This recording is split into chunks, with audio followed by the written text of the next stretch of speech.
Parashat Mishpatim. Vamos a hacer un comentario sobre Parashat Mishpatim. Eh, este, este, esta parasha pues, nos habla de muchas leyes. ¿Sí? Eh, Se enumeran las leyes interpersonales. ¿Cuáles son las leyes interpersonales? Las que son entre las personas, ¿sí? Que van desde el trato a los esclavos hasta la exhibición de bondad hacia los extraños, ¿sí? Que se ven en el capítulo 21, verso 1, hasta el capítulo 23, verso 9 de Shemot. También se ven las leyes de culto, incluido el mandamiento de observar el año sabático, ¿sí? Que es cada 7 años, ¿sí? Se habla sobre una repetición del mandato sobre el Shabbat, se habla sobre la primera mención de los 3 festivales de peregrinación, esos que están obligados, que son obligatorios de hacer peregrinación a Jerusalén. Se habla sobre las reglas de las ofrendas de sacrificio y la prohibición de hervir la carne del cabrito en la leche de su madre. ¿Sí? Fíjense, la leche del cabrito, en la carne del cabrito en la leche de su madre. Después hablaremos de esto porque se presta para muchas malinterpretaciones esto. Se habla también sobre el pueblo que el pueblo asiente al pacto, ¿sí? Dice que sí al pacto.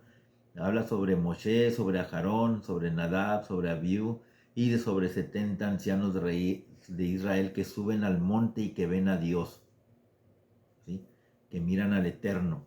Y habla sobre Moshe que permanece en la montaña, lo que es Aharón, Nadab, Abiú y los 70 ancianos bajan de la montaña y Moshe permanece en la montaña durante 40 días en presencia del Eterno. Y sobre esto vamos a hablar, no sobre la permanencia de Moshe en la montaña, sino de que Moshe, Aharón, Nadab, Abiú y estos 70 ancianos suben a la montaña y ven a Dios. Sobre esto es el comentario, ¿sí?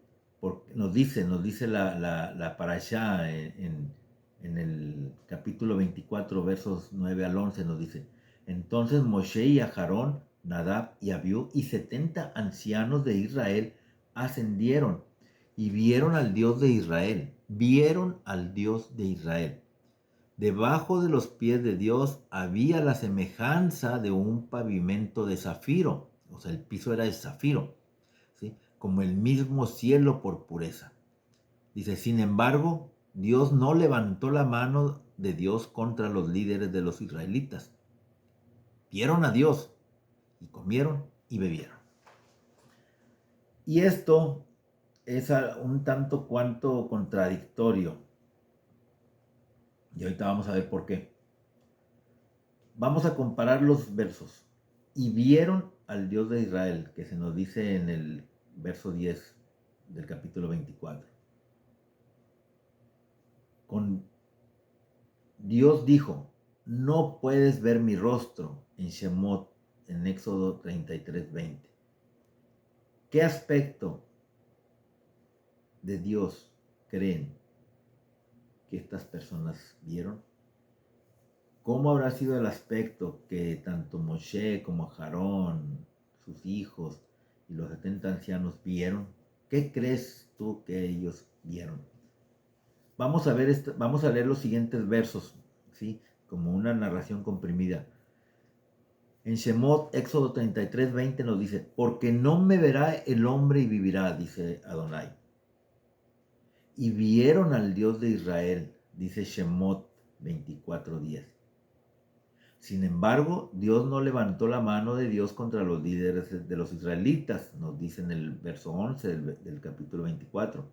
Y contemplaron a Dios y comieron y bebieron, ¿sí? Nos dice Shemot 24:11. Y aquí surge esta pregunta. ¿Crees que realmente vieron a Dios y vivieron? Si mismo Hashem dice en el capítulo 33, verso 20, porque no me verá el hombre y vivirá. Hoy seguimos aceptando que las imágenes antropomórficas de Dios son metáforas. ¿Sí? ¿Cuáles son algunas de las oportunidades que tenemos hoy para ver a Dios y vivir? Porque mucha gente dice que vio a Dios, que ha visto a Dios, ¿sí? Y andan como si nada en la calle. Que Dios les habló y andan como si nada en la calle. ¿Cómo reconciliamos esto con la enseñanza de que no podemos ver a Dios y vivir? Aunque presumiblemente 74 personas, ¿sí? Y hablo de Moshe, Aarón, sus dos hijos y los 70 ancianos, podrían estar de acuerdo en ver el pavimento debajo de Dios y usando esas metáforas o esas metáforas antropomórficas, ¿sí? Que vieron el pavimento abajo de los pies de Dios, ese pavimento que era como zafiro, ¿sí? No tenían un consenso sobre cómo era contemplar a Dios. Por lo tanto, ese pavimento estaba incluido en el texto, pero no lo que vieron de Dios. El texto no nos dice lo que vieron de Dios, solamente nos dice que vieron el pavimento abajo de Dios. Ahora, consideremos un momento en el que cree que vio a Dios, literal o metafóricamente. ¿Cómo fue esa visión? ¿O cómo fue esa visión única? Digamos que tú viste a Dios o que nosotros vimos a Dios. ¿Cómo fue esa visión única? ¿Esa experiencia nos dejó agradecidos por la vida o asombrados de haber sobrevivido? En el dado caso de que un día lleguemos, entre comillas, lleguemos a ver a Dios. ¿Cómo nos sentiríamos? ¿Agradecidos por la vida o asombrados de haber sobrevivido? Vieron al Dios de Israel, miraron y lanzaron una mirada a Dios, y por lo tanto estos hombres merecían la muerte. Y sin embargo Dios no quiso estropear el regocijo de recibir la Torá, por lo que Dios esperó para llevar a cabo la pena de muerte. ¿Sí? ¿Cuál pena de muerte? La muerte de Nadab y de Abiú. ¿Cuándo fue? Durante la dedicación del tabernáculo, así como se nos narra, como se nos narra en Vallecra, capítulo 10, versos 1 y 2, ¿sí? Donde se nos habla que estos jóvenes mueren. Y en cuanto a los ancianos, a esos 70 ancianos, Dios esperó hasta un incidente que se menciona en el versículo, en un versículo que dice, el pueblo se puso a quejarse amargamente delante del campamento, ¿sí? Adonai oyó y se indignó, y un fuego de Adonai se encendió contra ellos, asolando los alrededores. ¿Sí? En hebreo dice Bixek Baksinim, ¿sí? Que estaban en el campamento, los alrededores que estaban en el campamento. Y este término, Bixek Baksinim, ¿sí? Eh, quiere decir los ancianos, ¿sí? Que estaban a las afueras del campamento. Y eso se interpreta como entre los oficiales que estaban en el campamento. ¿Cuáles oficiales? Los ancianos, ¿sí? Porque los ancianos eran los que impartían en su momento la justicia en el lugar de Moshe.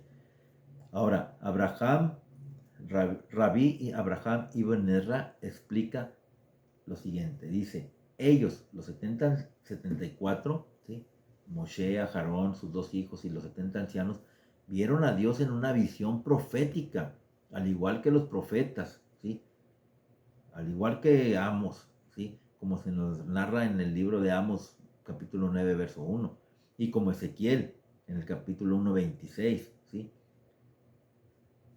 Pero estos hombres vieron la cabod de Dios, del Dios de Israel, ¿sí? Vieron la gloria de Dios, vieron el trono de Dios, no vieron precisamente a Dios. Y todo esto se refiere a la aprehensión intelectual, ¿sí? Y no se refiere de ninguna manera a la vista física, ¿sí? Y eso nos lo dice Maimónides en la Guía de los Perplejos en el capítulo 1, ¿sí? Verso 4. Hay una, hay un poema, ¿sí? Un poema de Carl Sandburg, ¿sí?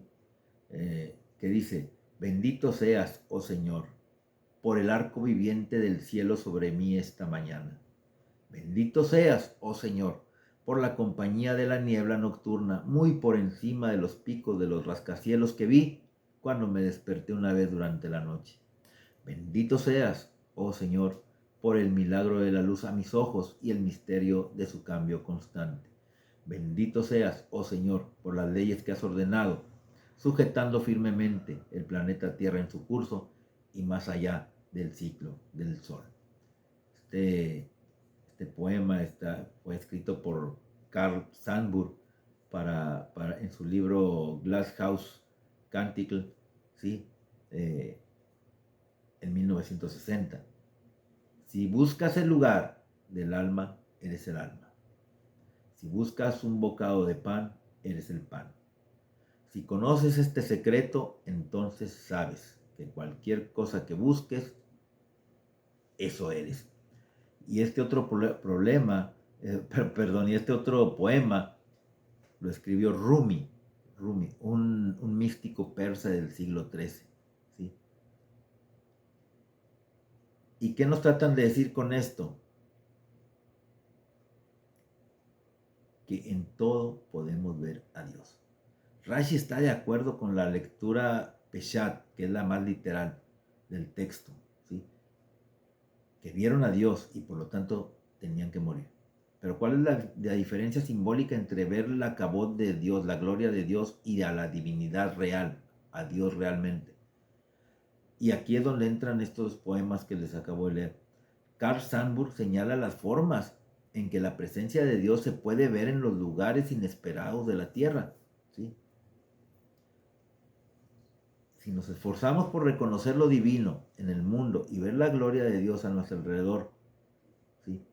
Podemos verla, pero a menudo pasamos por alto la presencia de Dios en nuestras ciudades y aún en los centros industriales. ¿Dónde tiendes a pasar por alto la presencia de Dios? ¿Tú dónde tiendes a pasar por alto la presencia de Dios? Si Dios no es corpóreo, si Dios no está contenido en un solo ser, ¿en qué se diferencia ver la manifestación de la obra de Dios de ver realmente a Dios? ¿Estamos de acuerdo en que los seres humanos no podemos ver a Dios y vivir? ¿En qué aspectos de nuestra propia vida pensamos en relación con esta advertencia? Y el poema de Rumi, ese místico persa del siglo XIII, sugiere que solo podemos encontrar aquello que ya es parte de nosotros, ¿sí? ¿Puede alguien que profesa ser agnóstico, puede alguien que profesa ser agnóstico ser testigo del Dios del pueblo de Israel? ¿Se debe creer ya en Dios para ver lo divino? ¿Cómo puede cambiar la vida de una persona reconocer cada manifestación de Dios en el mundo? Hay una inconsistencia en los textos y en nuestra comprensión general de lo que significa ver a Dios. Por un lado, no podemos ver a Dios y vivir. Por otro lado, vivimos para ver a Dios y reconocer lo divino en nuestros seres queridos, en lo extraño, en los extraños y en el mundo en general. ¿Cómo podemos reconciliar esta yuxtaposición de ideas contrarias?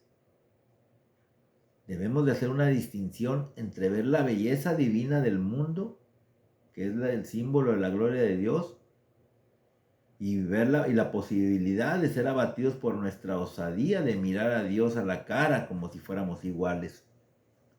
¿Sí? Ver a Dios, mirar a los ojos y al alma del Creador, entender y conocer a Dios como queremos conocer a otro y ser conocidos, eso no es posible con Dios. Porque no somos iguales a Dios. Hemos sido creados a imagen y semejanza, pero no somos iguales a Dios. Los 74 que subieron a la montaña no miraron directamente a Dios, sino que ven a Dios desde abajo. ¿Sí? El foco de su mirada estaba en el pavimento bajo el trono de Dios. Son conscientes de ver a Dios, pero el centro de su atención estaba en el camino que conduce al eterno. Y actualmente, para nosotros, ese camino es la Torá. Actualmente, para nosotros, ese camino, como ese camino, ese pavimento que vieron Moshe, Aharón, Nadab, Abiú y los 70, que era de zafiro, para nosotros, ese camino es la Torá. Y al seguir ese camino, nosotros también podemos vislumbrar al eterno Dios. Que el Eterno los bendiga. Shabbat Shalom. Shabbat Shalom.